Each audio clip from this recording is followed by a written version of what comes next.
I'm really sorry, Mr. Walker. I hate being the bearer of bad news, John Michaels said as he handed me an envelope with all the juicy details about my wife's affair with her ex-boss, Grant Jacobs. The envelope had some pics and a DVD in it.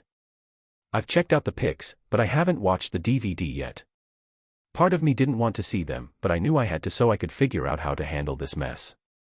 Do you have any clue how long this has been going on? I asked. So, JN looked over his first report before getting back to us. From what we could gather from the transcripts, John mentioned that it all started about 10, maybe 12 years ago. It seems like this whole mess began around the time your wife was being looked at for that big promotion. It was about a year after our daughter Sophie was born. That's when I made the decision to get a DNA test to see if those kids were actually mine. And then I started thinking about STDs. The report showed that Grant, along with Linda, has been messing around with a few other married women. Who was he sleeping with that he could have passed it on to me all this time? I need to get tested ASAP. I had to chuckle when John said Linda had no clue what her side piece was up to when he wasn't busy in bed with her. But hey, at least the guy said he wasn't trying to wreck your marriage, he just wanted some action with her. And don't worry, they never did the deed in your place. I had John kit out our house with cameras and microphones. When I first hired him, at least my marriage bed wasn't messed up by Grant's bodily fluids. I thought, well, that's not much of a comfort, Mr. Michaels, I said. But thanks for letting me know. I met Grant Jacobs a few times and didn't really like him that much. Sure, he was good-looking in a way that women like, but he was also a cocky, arrogant jerk with a smirk that drove me crazy. More than once, I had to stop myself from slapping that grin off his face. Now I know the real reason for his smugness.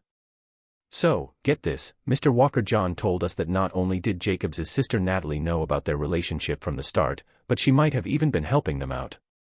Can you believe that? I always thought Natalie was a nice girl, totally different from her brother. It's a shame, really. And then John asked if I had talked to the lawyer yet, but I told him I wanted to figure out what really happened first. Oh, and by the way, I've been busting my butt working for Lisa Hawkins. She's top-notch in this business. Personally, she can't stand scammers at all. If you want, I can pass this on to her office and tell her you're coming to see her. JN said that would be cool. I said thanks. I'll call her office and set up a meeting. John gave me his business card and I put it in my pocket. Can I give you some advice? Asked John. Of course, I said. Let Lisa handle it. I know you're upset right now and might feel like lashing out at her, but it's not worth going to jail over. This isn't some made-up story.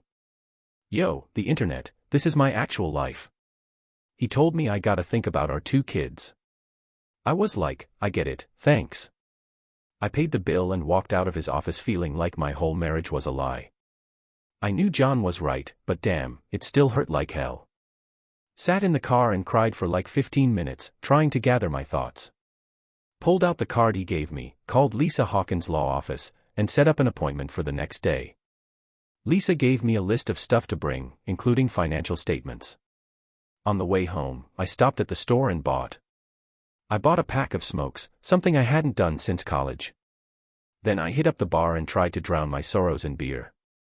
I'm not a big drinker, but this time I felt like I needed it. You all right, buddy? The bartender asked as I took a puff from my cig. I glanced up at him before replying, is it that obvious? I asked back. Afraid so, he said with a little smirk. Don't tell me, let me guess. You just found out your wife's been cheating on you, right? Pretty much, I admitted. Last 12 years, if you can believe it. Can you believe it? I can believe it, he said. I've seen and heard almost everything since I started working here. You bet, I said. He chuckled at this. Do you mind if I tell you something my grandfather once told me? He asked. Go ahead, I said. He said, I felt sorry for myself because I didn't have shoes. Then I met a guy who didn't have feet. I know you're hurting right now. I've been there myself. But it gets better, and believe me, there are a lot of guys who had it much worse than you, he said. Your grandfather. Man, that bartender was really smart. He told me to finish my beer and go home, get busy and do what I gotta do. He said I won't find any answers at the bottom of this glass, and I believe him. I just smiled and nodded, knowing he was right. As I sipped my beer, I couldn't help but think about all the things. I never would have thought that Linda would cheat on me. There have been little things over the years that could be hints, but not absolute proof. Man, it was a total betrayal, but when I pieced it all together, it started to make sense, at least to me. Like, after Sophie was born, I got a vasectomy, right? But Linda started taking birth control again, which seemed weird to me. So I asked her about it, like why would she need birth control if I had already gotten snipped? She spun some story about being extra cautious and said the pills were just to regulate her period. Not being an expert in that stuff, I believed her. But then, when she got that job and started traveling with Grant, I started noticing some shady stuff.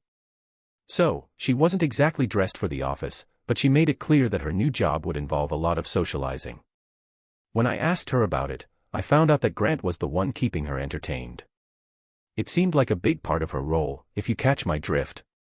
I used to ring her up in the evenings when she wasn't around, and every time, she was in her room. But a few times, I swear I heard a bloke's voice in the background. Linda's voice sounded shaky when she was talking to me on the phone. I couldn't quite put my finger on it at the time, but if she was getting it on with Grant while she was chatting with me, then it all makes sense. Sometimes, I could smell Grant's cologne on Linda's clothes when she got back home. I knew it was his smell because I had encountered it every time I saw him, and it made me want to hurl. This could only mean she was spending a lot of time with him. And then there were those Friday afternoons when she said she had to work late. She quit, but they still need my skills, so they're keeping me on for 1 day a week. Sometimes I have to travel for it. When I asked her about it, she just said it's business. Turns out her special skills included sleeping with her boss. It was more than just business. And to top it off, 1 day a week turned into 2 or even 3 days. She hardly ever made it home. Yo, this chick Linda has been working late until like 9 or 10 p.m. and now she's taking trips like 2 or 3 times a month, and they always last the whole weekend. Like, what happened to our retirement plans? All this has gone down in just the past 4 months. But you know what? Linda hasn't changed towards me at all. She's still as sweet and loving as when we first tied the knot. She used to love chilling at home with me and the kids, and we loved having her around. It was a nice change of pace, 'cause I had to step up as the main caregiver for the kids with her crazy schedule. It's been bugging me for a while now. Time to spill the tea. I hired John's detective agency to snoop on them, and now my worst suspicions were confirmed. The only thing left to figure out is how to split everything up. If it was just a one-time drunken mistake, I could probably get past it. I'd be mad, but it wouldn't be a deal-breaker. But if it was a cold, calculated, and deliberate betrayal that went on for over 10 years, then someone's gotta pay. I put out my cigarette, finished my beer, and walked out, giving a wave to the door. So I was at the bar, tipping the bartender well for his service. When I got home, I saw her car in the garage, which was a bit unexpected. I closed the garage door and went inside, took off my jacket, and headed to my home office. Linda caught me on the way and immediately noticed the smell of cigarettes and beer on me. "You've been smoking and drinking, huh?" she said, looking concerned. "Is everything all right, John?" "Honestly, no. Today was the worst day of my life," I replied. "What happened? Did someone die or something?" she asked, genuinely worried. I was wondering if she was just acting when I mentioned I'm heading to my office for the evening. "I'm afraid I won't be great company today." "Is there anything I can do, honey?" she asked. "Yes," I thought, "get over it." "I'm afraid there's nothing you can do," I said. "By the way, John, I'm going away for the weekend starting Friday," she said. It was only Tuesday and she's already telling me she's going away for the weekend again. "What, again? Didn't you just go away for the weekend?" I asked. "Yes, but I'm afraid something went down." She said. "It's just business, you know." "You bet," I replied sarcastically. "What about Sophie's birthday this Saturday?" "I know," she said, "but it's unavoidable. Please tell her why I can't make it." "No way," I said. "I'm not covering for you anymore. You missed Erin's birthday last year and our anniversary." You can explain to our daughter why you'd rather be on a trip with Grant than celebrate Kate's birthday here. Linda wasn't too pleased about this. John, come on, you're being so unfair, she sighed before replying.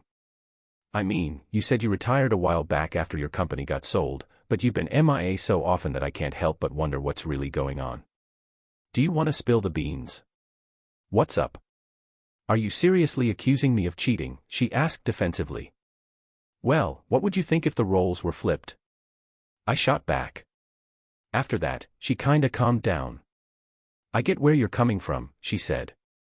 But trust me, there's nothing fishy going on. It's just business, that's what you said. I told her. Now, if you'll excuse me, I have something to do. Please don't hold me back tonight, you'll have to look after the kids. I went into my home office, closed and locked the door. I heard Linda trying to open the door. John, she asked. Please, John, talk to me. Leave it, Linda, I said through clenched teeth. I'm busy. I heard her leave and began gathering all the information Lisa said she would need. I then turned to the evidence John provided and read the report. Man, I couldn't believe what I was seeing. This was the woman I've been with for 12 years, the one I loved and supported.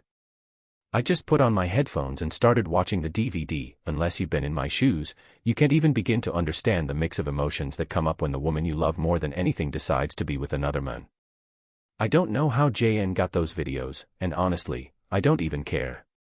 All I know is that the love I had for Linda is completely gone now. Seeing her with Grant in bed, doing the deed, made me swear to myself that I'd never touch her again. Guess what? I made sure to eavesdrop on their intimate conversation again. This weekend Grant asked Linda while hugging her if their plans were still on. Linda, with a smile, replied, "Of course, you know I can't go too long without getting it on with you." Grant then asked about her daughter's birthday, which is coming up this weekend. Linda confirmed it, but mentioned that John will be there to help out as he's better with kids than she is. She also added that if she had to choose between dealing with a bunch of whiny kids or being with Grant, she'd choose to be with him. She made it clear that she enjoys having him around. Linda, I'm worried that he might start getting suspicious, Grant said. In the end, you should just retire. I already told you, Grant retired or not, I'm gonna keep having sex with you. Yes, I love my family and I love John, but I ain't giving up sex with you, she said. You're a part of my life now, and what we've had for the last 12 years means a lot to me.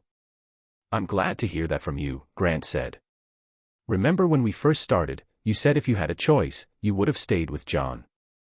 Do you still believe that about the kids? Honestly, I have no idea, she said. This was never discussed. I don't know how you kept him clueless for so long. Grant replied, you know, if he ever finds out, he's in for a rough time. It wasn't easy at first, but I learned to keep my work life separate from my home life, she explained. I never said no to him and always tried to treat him well. I'm not worried about him finding out. If he does, I'll just threaten to take him to the cleaners in the divorce.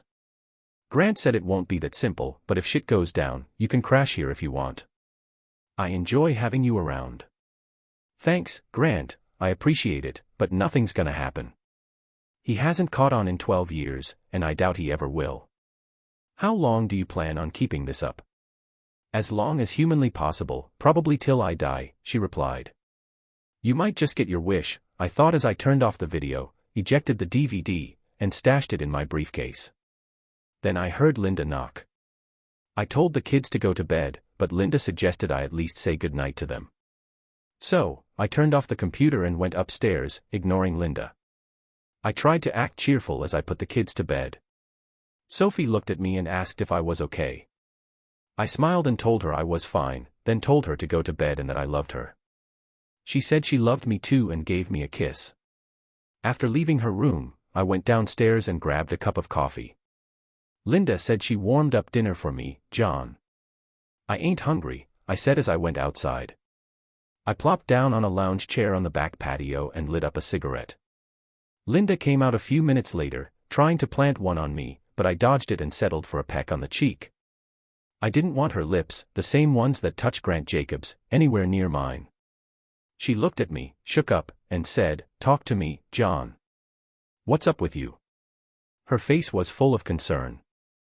"I've never seen you like this, and you know I don't like it when you act like this. Have you smoked like this since college?" "Well, we don't always get what we want, do we?" She asked me what it meant, and I just shook my head and said nothing. "John, please talk to me. I love you, you know you can tell me anything." I looked at her through the smoke and shook my head. "I'm afraid it's too late for that," I said. "Too late for what?" "I don't understand," she said. "You're a smart businesswoman," I said, "you'll figure it out. Now please, just leave me alone. I need to figure things out." "Look, I know you're hiding something, but maybe I can help if you just spill the beans," she pleaded with Linda. "Please, just let me handle it this time," I snapped, frustration clear in my voice. I realized I might be giving too much away with my attitude, so I tried to sound more calm. "Sorry this is so brief, this job really sucks and stresses me out," I explained. I didn't like lying to her, but I figured it was okay to lie to a liar, right? "Okay," she replied quietly, taking a step back with tears running down her face. As tears streamed down her face, she turned and went inside the house. I smoked 2 more cigarettes before heading in myself. I took a shower to get rid of the cigarette smell, put on some pajamas I hardly ever wore, and got into bed. Linda was lying on her side under the blanket, and when she reached for my junk, I pushed her hand away. It was the first time in our whole marriage that I had said no to her wanting sex. "John," she started, but I turned away from her without even bothering to give her a goodnight kiss. "Good night, Linda," I said before drifting off to sleep. I was so upset at that moment that I couldn't even be bothered. I just woke up the next day, got ready for work, and ignored Linda completely. She tried to be all cheerful as I left the house, asking if she'd ever get a kiss from me again. I just apologized, gave her a quick kiss, and told her I loved her too before walking out. I managed to make it to work and get some stuff done, but it was tough. I explained to my boss what was going on, and he seemed to get it since he had just gone through a divorce himself. "Do what you gotta do," he said. "If you need a break, just tell me." I thanked him and went back to work, leaving early to meet up with Lisa. "Hey, Mr. Walker," she greeted me as I walked into her office. Lisa Hawkins was around my age, about 30, with long blonde hair flowing down her shoulders. I noticed the rings on her fingers and figured she was married. "Hey, married, please, Mrs. Hawkins, just call me John," I said, shaking her hand. "And you can call me Lisa," she said. I read the report that Mr. Michael sent me. "I'm sorry this happened to you. I see things like this often, but they never stop bothering me. How are you holding up?" "Not very well, I'm afraid," I said. "I can understand that," she said. "Have you told her anything yet?" "Not yet, but last night I was pretty short with her," I said. "I suggest you try to be a little more polite with her. I know it will be difficult, given what you're going through. I've learned, but you don't gotta flaunt your knowledge just yet. Let her keep living like nothing's changed. She'll get a rude awakening when she's served. You got this, you're right. It's gonna be tough, really tough," I said. "But I'll give it my all." "Okay," Lisa said. "So, what do you want out of this divorce?" "As much as I can get," I replied. "I definitely want custody of the kids, as long as they're really mine." "You know usually the mom ends up with custody, right?" she asked. "I've heard. Being the main caregiver for the past decade, I told her, and you heard her admit on video that I'm a better parent than she is. You'd think that her choosing to be with her lover instead of her own daughter on her birthday would mean something." "It does, and we can use it," Lisa said as she went through the financial documents I had brought. "It seems like your wife made a decent amount from selling her company, and the monthly dividends she gets are pretty consistent. Your paycheck will definitely work in our favor, so there won't be much alimony to worry about," Lisa mentioned. "She's still pretty young, so there's no reason she can't work. Actually, if we can get custody of you, we could even get child support from her." "What about the house?" I asked. "If we end up getting custody of you, you can stay in the house and we can ask her to split the mortgage with us. But, there's always the chance that the court might give her custody, in which case you'll have to pitch in for half the mortgage and child support." She was like, "The only other choice is to sell the house and split the cash. What about our pension and bank accounts?" So I was all, "Can we keep our retirement accounts out of it?" She said we could each keep our 401k, and split the rest 50-50ths. If not, that's what the judge would do. Then I was like, can I sue Grant Jacobs for messing things up? She said not in this state, but we can definitely bring him up in the divorce. It might be possible to sue for alienation of affection. Trying to mess with our emotions on purpose, but honestly, I don't think that would get us very far, at least not in this state. And his sister Natalie, she knew about it all along, maybe even played a part in it. I told her it's pretty much the same with her, we could sue if you want. Lisa said, yes please. I asked, when can you make this all official? She said, I think we can do it by Friday. And I'd prefer it to be served late on Saturday evening so she can spend the weekend with Grant. I said this with a bit of shock and awe. I think we can do it. Sort it out, she said, but it'll be a bit extra if the process server comes on Saturday. That's fine, I replied. All right, John, she said. We wrapped up the meeting with a handshake. Before taking my deposit check, she gave me the usual warning not to do anything stupid. I left her office feeling more confident about the situation. When I got home, I was surprised to see Linda's car in the garage. I thought she'd be at the office since it was Wednesday. I touched the hood of her car and it was a little warm, so she must have been. I hadn't driven it in a while, so I walked in and immediately smelled something burning. Hey honey, Linda said, coming out of the kitchen. You're home early. Everything okay? Yeah, I replied. I'm feeling a little better than yesterday. I'm starting to get things under control. That's good, she said. Are you ready for dinner tonight? I made a roast, your favorite, she asked. I'll have some, I replied. It smells delicious. Did you go to the office today? Yeah, just for a couple of hours, she said, getting things. Hey, all set for the weekend. Have you talked to Sophie yet? I asked. Yeah, she's not too happy, but she'll get over it. Linda said. Where are the kids now? I asked. They're in their rooms doing homework, she replied. So, are you still going on that trip with Grant? I asked. Yup, I told you it's just business, she said firmly. When do you plan to retire? I asked. I'm already retired, she said. They just need my expertise for a little while longer. I'm not sure how much longer they'll need me. Maybe you could come back.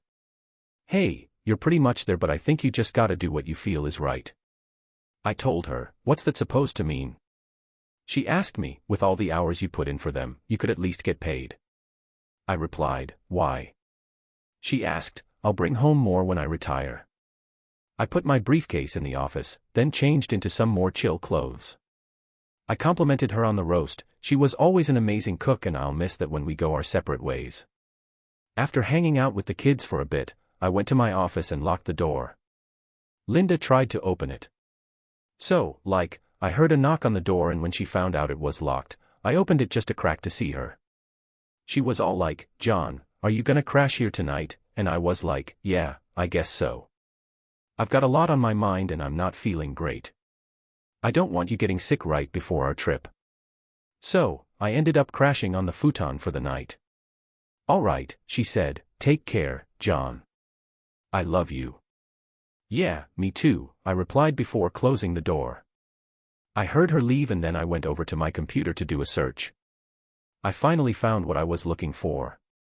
I filled out the form and then checked my email for confirmation. I wrote down the phone number and set a reminder on my phone to call the next day to make sure everything was going as planned. The next day, Thursday, was pretty much the same as Wednesday, except that Linda tried to seduce me into bed wearing a sexy nightgown that left nothing to the imagination. I used to enjoy looking at her and being with her, but now that I know she's been fooling around with Grant behind my back, I'm not attracted to her body at all. Sorry Linda, but I feel a bad headache coming on. I muttered quietly. I'm gonna take something and crash here in the office tonight. A tear fell down her cheek as she walked away, but I didn't give a damn. She called me the next day at noon to say she was leaving. I hope you feel better, John, she said. Maybe we can catch up when I get back on Monday. My parents are picking up the kids from school today and bringing them home tomorrow afternoon for Sophie's party. Thanks for letting me know, I said. I really love you, John, she said. I was like, I hope you believe me. And then I was like, okay, cool, see you later. Goodbye, Linda. I hung up and called Lisa. I'm filling out all the paperwork now, John, she said. They'll be served at Grant's house tomorrow at 5:30 p.m. as you asked. Natalie will be filed on Monday. Thanks, Lisa, I said before ending the call. I told my assistant I was leaving for the day, locked up my office, and headed home. I had a ton of stuff to do before the movers showed up later. I had a bunch of boxes in the garage that I needed to sort through. Okay, so I was getting everything packed up for this job, and just as I finished, the movers showed up with their truck around 5 in the evening. They loaded all my stuff into the back of the truck while I finished up with Linda's wedding dress. Once I was done with that, I put the leftover stuff in a paper bag, folded the top, and stuck an envelope to it. Inside the envelope was a quick note, my wedding ring, and my marriage certificate that I tore into pieces. I gave the paper bag to one of the movers and asked them to take care of it. Hey, I handed the package over to Linda when they showed up at Grant's place at 5:30 p.m. the next day. I even slipped in 2 $50 bills as tips for the guys. I'll handle this myself, Mr. Walker, the young dude said as he took the package. Thanks, I replied. That night, I just reheated some leftover roast and chowed down while watching TV in the living room. I crashed in the master's bed and slept like a baby. The next day at noon, Linda's folks rolled in with their kids. I'd been running around all morning, getting everything ready in the yard. So, Sophie's birthday party started around 3 o'clock in the afternoon. Linda asked me to drop off the cake in the morning and I put it in the fridge. When Linda's mom, Rhonda, walked in, she was like, "Wow, you've been so busy." I was like, "Yeah, I had no choice. I just hope everything goes smoothly." Rhonda was like, "Don't worry, the kids will have a blast." I asked Rhonda if Sophie told her Linda wouldn't be there, and she confirmed it. "I can't believe she's not even showing up to her own daughter's birthday," she said, giving me a look. So, I was just chillin' before I was like, "Yo, everything cool with you?" I told the kids to bounce upstairs and get ready for the party. Then I turned to Rhonda and her dude George. And I was like, "Nah, shit ain't cool. I hate to break it to y'all, but I'm splitting with Linda." George was all like, "What the hell, why?" "I found out last week that she's been banging her boss for 12 years. For real, she's probably getting it on with him right now." Rhonda was like, "Oh my god, are you sure about this?" "Hell yeah, I'm sure." I had my suspicions. I've had my suspicions for a while now, but it wasn't until she supposedly retired about a month ago that I knew something was off. I decided to hire a private investigator to dig into it. I've got all his findings, photos, and plenty of videos if you want to check them out. But when I offered, she insisted everything was fine and asked if I could forgive her. I told her no way, I'm sure I can't forgive her after all this time. George chimed in, saying he'd like to see the report too. Can you believe she could do something so dumb? While you're at it, I'll grab a drink. Alright, so Sophie's party is all set. Rhonda told me, and I thanked her. Then I asked George to come with me to my home office. I gave him a copy of the written report, and he was shocked by what he read about his daughter's actions with Grant. After he finished, he just shook his head and called her stupid. "I'm sorry, John. I know she's my daughter, but it's hard for me to deal with this right now." "Now you kinda understand how I feel," I told him. "So, what are you gonna do about that jerk Grant?" he asked me. "I just filed the report." "Man, he's getting sued by his sister for messing with her head." I told him. He just laughed. All he asked was, "This dude stole your wife and slept with her for 12 years, and you're only gonna sue him. Do you know how messy this lawsuit is gonna get?" "I get it, George." I wanted to kick him where it hurts with a tire iron, but all that would do is land me in jail. "I gotta think about my 2 kids, George. Can't be a good parent if I'm locked up." George just nodded in agreement. "You're probably right," he said. "But, according to that report, Grant seems to like dating married women. I bet you $1 that Linda isn't the first person he's done this to." "Probably not," I said. "I'll tell you what," John said. "George, why don't you let me deal with this asshole? He's not worth going to jail over." Don't worry, son, he said. Nobody will go to jail. Although he was a brute, George was a big man. I met some of the guys he worked with, and they were pretty big too. And they were all tough and had each other's backs. What's the plan? I asked. The less you know, the better, George said with a grin. Fine, whatever you say, I replied. He smiled and gave me a pat on the shoulder. Come on, John, let's go have some fun with the kids, he said. We headed outside and saw that Rhonda had finished getting everything ready for the party. When Sophie came downstairs, her eyes widened and she gasped at the decorations. Thanks, Dad, she said, giving me a hug. It's so awesome. I wish Mom was here. I was there to see it, me too. I said we can take photos for her to look at later. Okay, she said. I started grilling hamburgers and hot dogs for everyone at about 4:30 p.m. The doorbell rang and I knew it was the beginning. Over the next half hour, more than a dozen parents showed up at the door with their kids. They were all Sophie's school friends and they all had a blast outside. One of the last to show up was Natalie and her husband Ralph with their daughter Denise. I invited them inside and showed Denise the way to the. Hey Nat and Ralph, want a drink? I'm surprised to see you here, Nat. I thought you two had a big business trip this weekend. Oh, that's Grant and Linda's thing, she's just their assistant. Is everything cool between you and Linda? You're not wearing a wedding ring. I looked at my finger and saw a dent where the ring used to be. I gave it away. I told her, maybe Grant will have more luck than me. Natalie asked, what does that mean?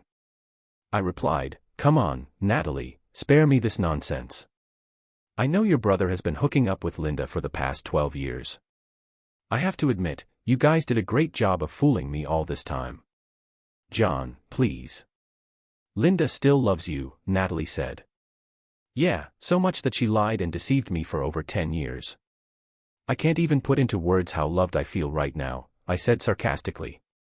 So, what are you going to do now? Natalie asked me why I think I'm divorcing that jerk. I told her that she and Grant will soon get what's coming to them. I glanced at my watch and said they'll get served. Natalie asked if Linda will be served with divorce papers and if I will sue Grant. I confirmed that Linda will be served and I plan to sue Grant. They'll serve it to you on Monday, I told her. Natalie then asked why I'm suing her, since she didn't do anything wrong. I told her that for over 10 years, she knew what they were up to. My private investigator even said she might have helped them. All this time, she acted like my friend. Did you ever speak up or do something when you had the chance? How many times have you been in my house, eating my food at my table, taking advantage of my hospitality while knowing what Linda was doing to your brother? Did you get a kick out of making me look like a fool and a cuckold? Now my marriage and family are ruined, and you are partly responsible for this. Because of you three, I'll never be able to love or trust another woman again, and my kids lost their mother. I hope you're satisfied, John. I sure as hell am not. She said, I'm sorry, regret ain't gonna cut it, Natalie. I replied, for 12 years, the three of you plotted to ruin my family. You didn't give a damn about how it would affect me or my kids. And now, you've done it. Is that how it went down, Natalie? Natalie denied it, it's not like that at all. Is it true? Was it just business between you three? Yeah, initially, she admitted. It was actually Grant's idea. She wanted a job, so she went along with it. But she ended up hating it. Everything changed over time. So, what happened after you sold your company and supposedly retired? I asked. It was all because of. So Natalie told me she thought things were gonna end, but Linda decided to keep things going. I told her she made a bad choice, but she was like, you still did your part. I was like, damn, I'm really sorry, John. None of us wanted to hurt you, but it happened, man. I think it's best if you just pack up your stuff and get out of my house, Natalie. She just nodded and said, I get it, John. Then she quietly walked away. And Natalie, I called after her. She turned around, tears in her eyes, and I told her, don't ever come back. And then she left. Denise and Ralph were getting it on, but Linda and Grant were getting cozy in bed, but naked, when her phone went off. She thought it was John sending her pics from Sophie's party, but it was actually a text from Natalie saying he knows everything. "Oh shit," she said. Grant asked what's up, and Linda explained it was Natalie spilling the beans. Linda decided to clean up and head home. Grant asked if it was a good idea, and Linda was like, yeah. So she got out of bed and left. So, she threw on her robe and right then they heard the doorbell ring. Grant was like, who the hell could that be? He got out of bed and peeped out the window. What the hell, he said when he saw a sedan and a truck in his driveway. Quickly putting on some pants and a robe, he went downstairs with Linda trailing behind. When he opened the door, there was a man in a light jacket standing there. "What do you want?" Grant asked. "Are you Grant Jacobs?" the man asked. "Yeah, that's me," Grant replied. "Is Linda Walker here too?" "It's me," Linda said, stepping out from behind Grant. "I need to show you some documents." "Man, hey, can I see some ID?" Grant asked, pulling out his wallet. "Man, no need to say anything, just let me check your license," the man replied, handing Grant an envelope. "Man, Miss Walker, can I see your ID, please?" the man asked.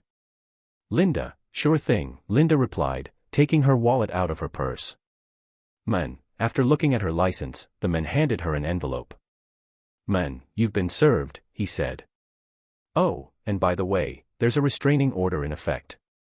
You both gotta stay at least 500 feet away from Mr. John Walker and his place. Where does that guy work and where are his 2 kids, including the ones in school? If you don't follow this order, you might end up getting arrested. Good luck." As the men walked away, Linda and Grant were stunned. "Excuse me, are you Linda Walker?" asked another man in jeans and a t-shirt. "Yeah, that's me," Linda replied. The man handed her a paper bag with an envelope stapled to it, leaving her confused. "I was told to give this to you, ma'am." "I have a few more boxes, where should I put them?" he said. Grant and Linda gave each other a look before Grant said, "Just put M in the front room for now." The man replied, "Thank you, sir," and went back to the truck. While the 2 lovebirds watched, the guys brought in a bunch of boxes and stacked them in the front room like Grant had said. Meanwhile, Linda opened the envelope and found the man's wedding ring, a note, and their marriage certificate torn into 4 pieces. As she read the note, which was typed, Linda couldn't help but cry. It said, "Linda, the whole time we were married, Can you believe it? All I did was love and support you, and then I find out you've been cheating on me with Grant Jacobs for the past 12 years. So this is how you repay me? With lies and betrayal. You always said it was just business, but now I see it was more than that. I hope it was worth it. You better get a lawyer ASAP because I've already sorted out our finances and changed the locks. I've been taking care of the kids ever since you got together with Grant 12 years ago, so I want full custody. But you can still see them, just have your lawyer talk to mine about it. Also, since Grant let you stay with him, I sent all your stuff to his place. If you want to grab anything else from the house, have your lawyer hit me up so we can sort it out. I don't want to see you or hear your lies. Hey, listen up. Don't mess with the kids or me anymore. If you try to reach out to me, I'll have to enforce the restraining order. Let's not make this divorce any messier than it already is for the kids' sake. But if you want to challenge it, just know I've got photos, videos, and a report from a private investigator who's been keeping an eye on you for the past month.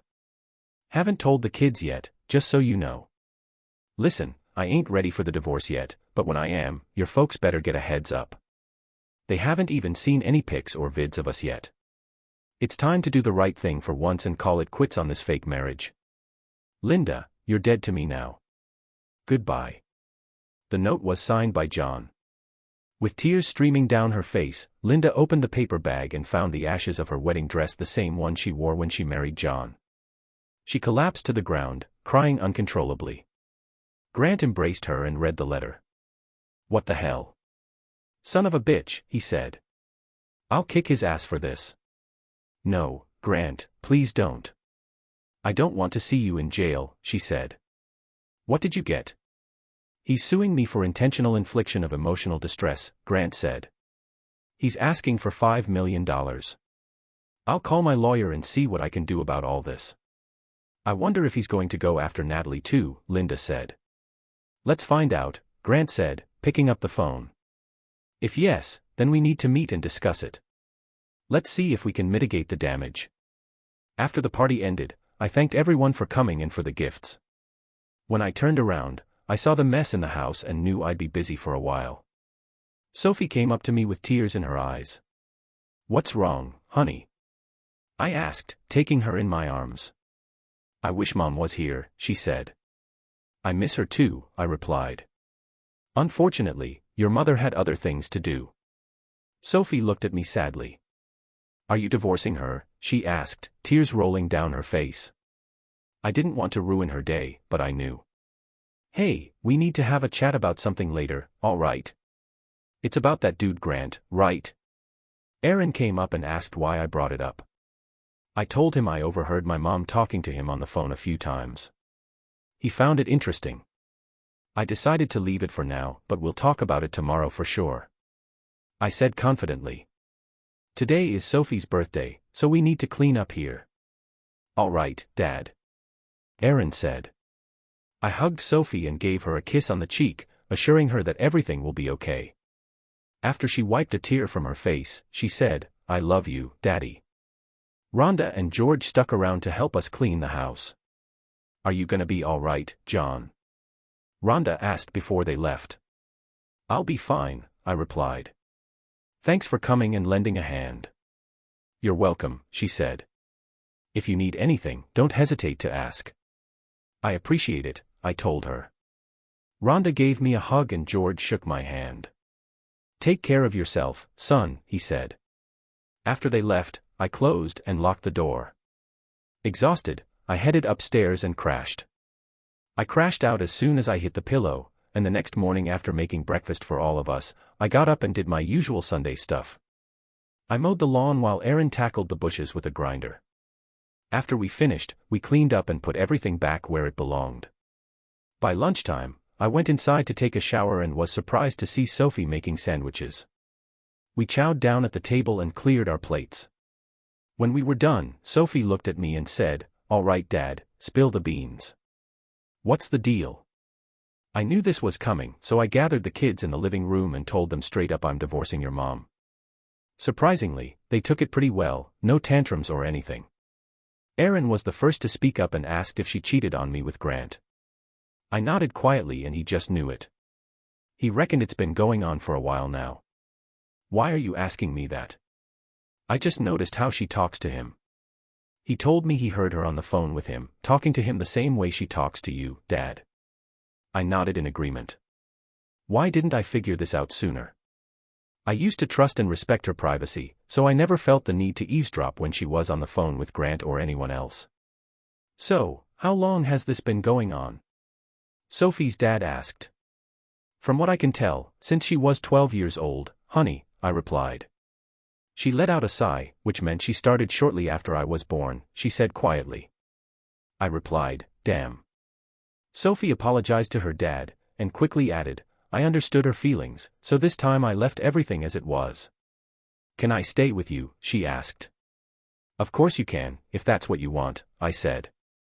"Me too, Dad," Aaron said. "You were always here with us."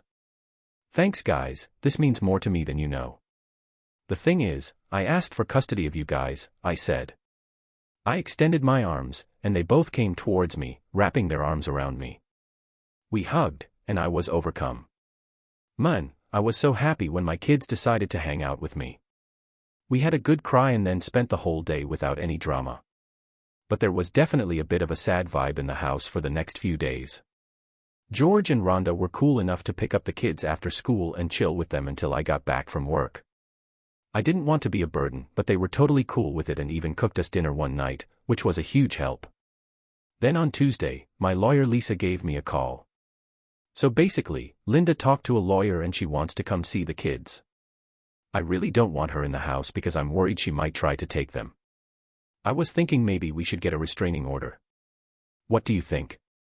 Maybe we can hold off on her visit until 9 p.m. on Friday night until 9 a.m. on Saturday morning. On Sunday, Lisa told me, "I know this is gonna be tough, but the last thing you want to do is come off as unreasonable." I get it. What if she brings the kids to her parents' place on Saturday? I proposed, I could let the kids stay there on Friday after school and pick them up on Saturday evening or Sunday. I'll bring it up and see what her lawyer says. Lisa insisted, there's no way Grant or Natalie should be there with her. I chimed in, and there's a chance the kids might not even want to see her. They're not too pleased with her. Lisa just told me she's passing on the message right now. I asked if there was anything else, and she said her lawyer wants to see the full report from the private investigator. Lisa mentioned that she made a copy and sent it, so the lawyer should get it by Thursday. I asked if she hired a lawyer, and she said yes, she hired Beth Sawyer on Monday. Lisa said she's surprised Beth took the case because she hates scammers as much as I do. I think it's because she works at the same firm as Grant's lawyer. Either way, I'll talk to Beth and see what happens. That's the plan. Got a message back from Lisa the day after. Linda and her lawyer are on board with my ideas, as long as I hold off on the restraining order until Sunday noon instead of Saturday midnight. This only applies to Linda, not Grant or Natalie. They also agreed that Linda can see the kids at her parents' place and not take them out. If everything goes smoothly, Linda can stay with them overnight. I agreed to these terms to not look bad in court. At first, the kids weren't too thrilled about it. I convinced them to give it a shot. George and Rhonda said they'd pick them up after school on Friday and bring them back on Sunday afternoon. I was skeptical, but I trusted them. George even suggested we hit up a bar for some sports and beers on Saturday night. I made sure the kids had all they needed for the weekend on Friday morning. We said our goodbyes before I dropped them off at school, telling them to call me if Grant or Natalie came by, or if their mom showed up. I tried to take them somewhere, then I left for work after making sure they were safe inside the building. The next evening, around 5:30 p.m., George picked me up at home and we went to the Flat Stick Pub, a popular sports bar downtown. We ordered a burger and a beer and watched the events on the big screens along the whole wall. George filled me in on everything while we snacked. Linda came by today around 9 a.m. He said things were a bit awkward at first, but then things settled down a bit. The kids weren't too pleased with her and they made it clear to her.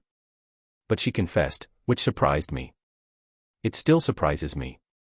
I told her she says she still loves you. I have a feeling she's gonna try to reconcile. George asked if I'm ready to consider this. I'm afraid not, George. After 12 years of lies and deceit, no. I can understand that. Did you really burn her wedding dress? It cost me over $2,000 when you got married. George was like, she thought it was a good idea at the time. Then I was like, she said her lawyer checked out the private investigator's report and gave her a piece of his mind. George was all, I reckon she's starting to see things your way, but it's too little, too late. I nodded, took a swig of my beer, and then we heard a noise. I turned around and got smacked in the head, seeing stars and falling to the ground. A foot was coming towards my head, but I managed to dodge it. I'll Imma fking kill you, you motherfucker. I heard Grant yell.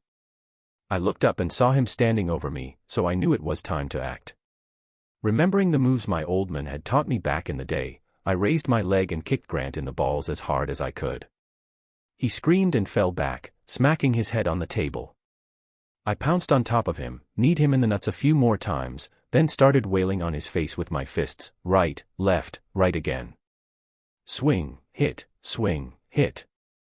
I didn't use any fancy moves or martial arts skills, I was just filled with blind rage and the urge to kill the bastard who ruined my marriage and happy family.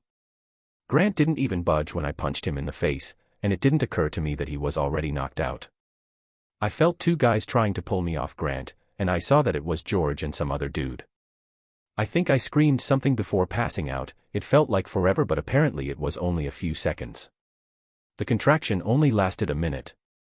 I woke up in a hospital bed and saw a doctor checking me out, shining a light in my eyes. My right arm was wrapped up and my left arm and forearm were in a cast. There was also an 4 in my arm. My head was pounding so bad. I think I'll be okay, the doctor said.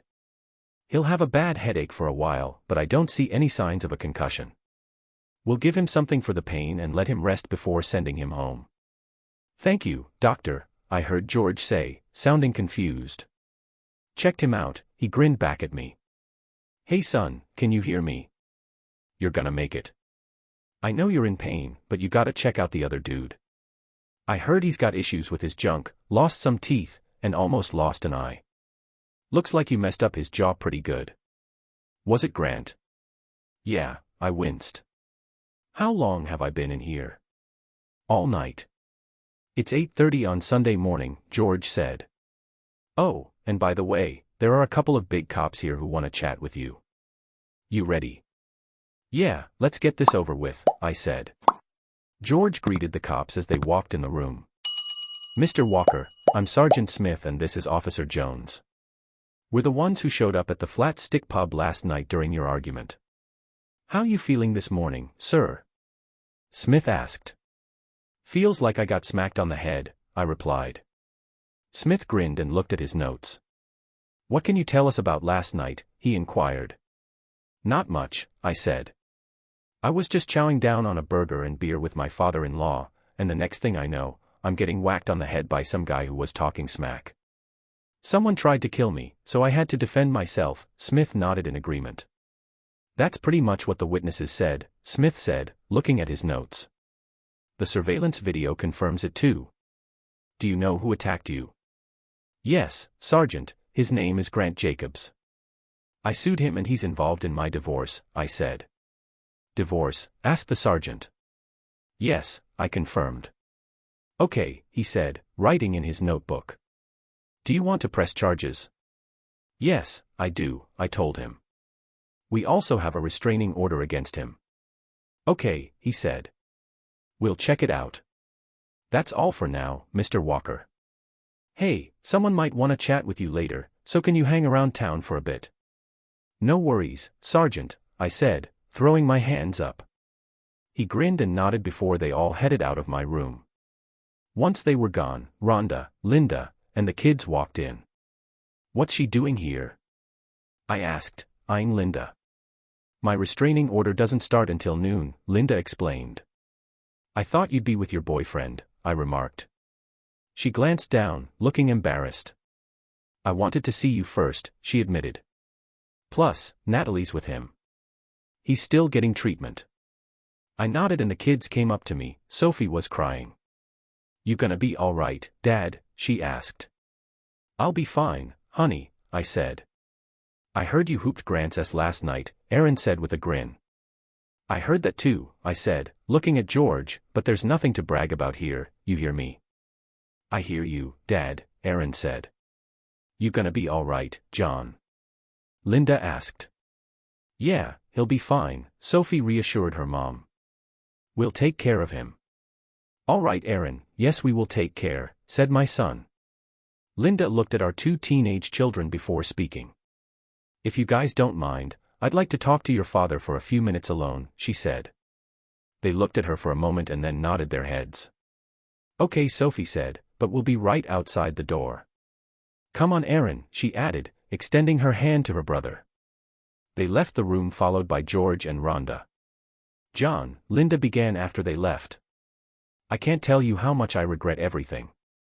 Well, as I told Natalie last. Listen, Saturday, sorry just ain't cutting it. You've been lying and cheating on me for 12 freaking years, and you think a simple sorry is gonna fix everything. Have I really been that awful of a husband to you? All I ever did was love and support you. I don't get it. You always said I was the best husband and father a woman could ask for, but apparently, that wasn't enough for you. That's a load of crap, she said sadly. Is that really how you see it? I asked. You just don't understand, she replied. Well then, try to make me understand, I said. Break it down for me, I told her. I thought it was just about getting a job, she said. Grant mentioned that having sex with me was part of the deal to get the position. That's sexual harassment, I said. It's against the law. Why didn't you talk to me first? We could have done something about it. Oh, I see. You really wanted this job so bad that you thought sleeping with Grant was worth it, even if it ruins our family.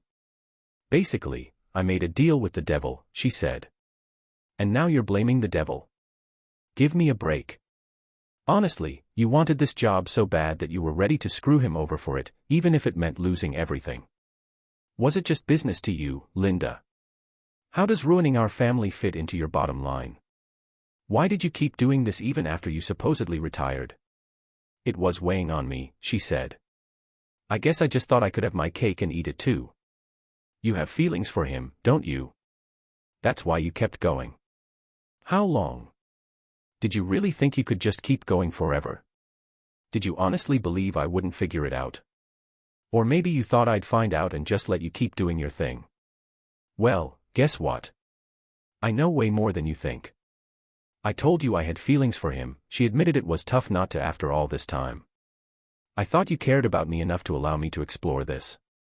I did my best to not let it affect us. Are you serious? Every moment you spent in bed with him was a moment you were stealing from us.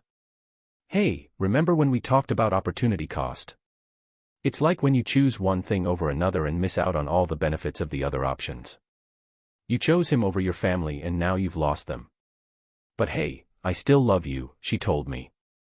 I never stopped loving you, but you've lost respect for me, I replied. She looked at me in shock, saying, no way, I would never do that. Yeah, you did, I said, that's why you promised him sex for life and threatened to rape me if we got divorced. Her eyes widened in disbelief. Did you hear that? She asked. Yes, and even more, I said. For example, you told Grant that you would rather hang out with him than your own daughter on her birthday. What kind of mom does that? What kind of message do you think that sends to a vulnerable teenager? Have you even thought about her or Aaron when you missed his birthday last year? She backed away. I guess I'm just a crappy wife and mom, she said quietly. Your words, not mine. But if the shoe fits, I said with a shrug. By the way, I'm sure my boyfriend's buddy will be so relieved when he finds out I can't take him to court for child support. Yeah, I did a DNA test and turns out the kids are mine. She looked at me in shock and said, oh my God, did you really think I would do that to you? I replied, well, you lied to me for 12 years. You've been scheming and hiding your affair from me this whole time. What did you expect? Maybe you'll find it easier to hear that I didn't learn anything from you either. You might not know this, but Grant has a thing for playing the field. Hey, you're not the only one he's sleeping with. I had a feeling, but wasn't sure. What should I do now? She asked. Sign the papers, Linda said, ending their fake marriage. Then get yourself sorted out for the kids' sake. I replied, I think you'll have plenty of time. Grant might be locked up for a while. Maybe you're right, she said. Okay, I'll sign the papers. Sorry for everything, she told me. Most likely, yeah. Thanks for understanding, I said. She's letting me see the kids this weekend, she said. Thanks, I replied. I know you don't believe me, but I love you, she said. I want us to stay together, find it in your heart, she pleaded. You're right, I don't believe you, but thanks for saying it, I replied. Maybe a part of me will always love you, but it's not enough. I need to trust my partner, and after what you did, I don't know if I can trust anyone again, I explained. She nodded, tears streaming down her face. I get it, she mumbled. Bye, John, she whispered as she leaned in and gave me a kiss on the cheek. Goodbye, Linda, I replied as she walked out, tears streaming down her face. George, Rhonda, and the kids came in after she left. Everything all right, son? George asked. Yeah, I replied. We had a chat. I think she finally realized she messed up big time. So, does this mean you and your mom will get back together? Sophie asked. I shook my head. No, honey, I said. But you two still care for each other, she pointed out. For a marriage to work, Sophie, it takes more than just love. It's not just about love, I told you, you also need trust. And now I don't trust her. One day you'll see what I mean. The doctor came, gave me a final checkup, and let me go. George took me home with the kids. Later that night, George and Rhonda called me in a panic. Natalie had called them to say that Linda had tried to kill herself by taking too many sleeping pills and drinking alcohol. They said Natalie found her when she went to Grant's place to get some of his stuff. There was a note on her bedside table that said, I'm sorry. Someone overdosed and almost died, but they pulled through and spent a few days in the hospital. After getting checked out by shrinks, they were handed over to George and Rhonda. Eventually, they ended up moving in with them. They signed the divorce papers without putting up a fight. Lisa told me I'd be a single man in 90 days. Grant and Natalie's lawyer talked us down to half of what I wanted. In the end, I walked away with about $3,000. Lisa had $5 million left after she took some out. I put $1 million in accounts for both kids so they can go to college, and the rest in the bank.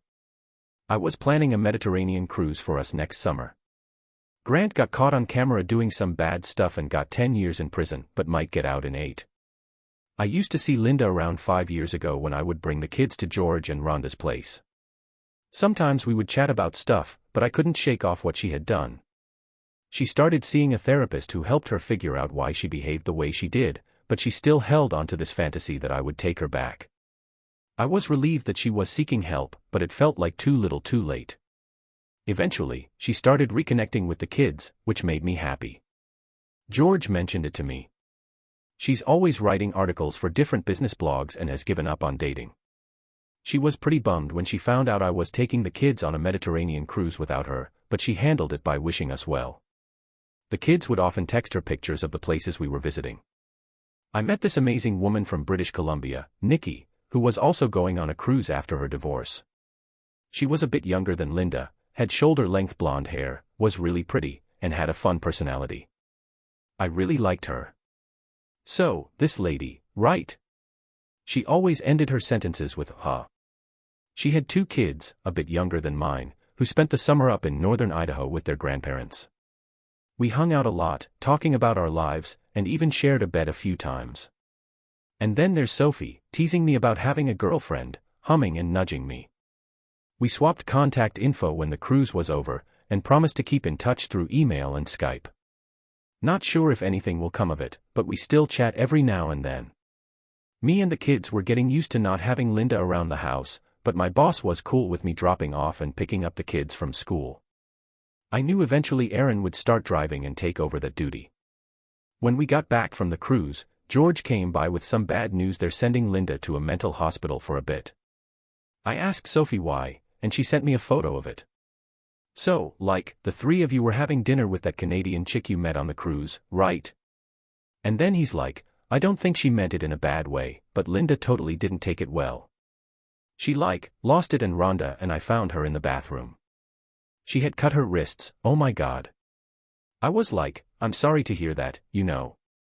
I was really bummed to hear that she tried to off herself again. But, part of me kinda felt like it was justified, you know. Now she knows a little bit how I felt when I first found out about her and Grant. Yeah, me too. Luckily she messed up and survived. You know, the doc said she needed round-the-clock care and keeping an eye on her because of her medical history. George said Rhonda and I are too old to watch her every minute of the day, so they decided to admit her to the hospital. I asked how long she'd be there, and he said it's hard to say, maybe for a few years, maybe forever. I just don't know. I told him to let me know if there's anything we can do. He said thanks and I appreciate it. Nikki and I kept up our long-distance relationship, and the more we talked, the closer I felt to her. I also caught myself daydreaming about her. She was really bummed out to hear about Linda, especially because of how it affected George, Rhonda, and the kids. But when we talked last, she told me she was planning to come visit us with her kids. She even invited me to bring the kids to her place, a 2-story log cabin on 50 acres of woods up north near Kamloops. She said it was built in the late 1800s. I've never been up past the US border, so that should be pretty cool. Who knows what will go down, if anything even does.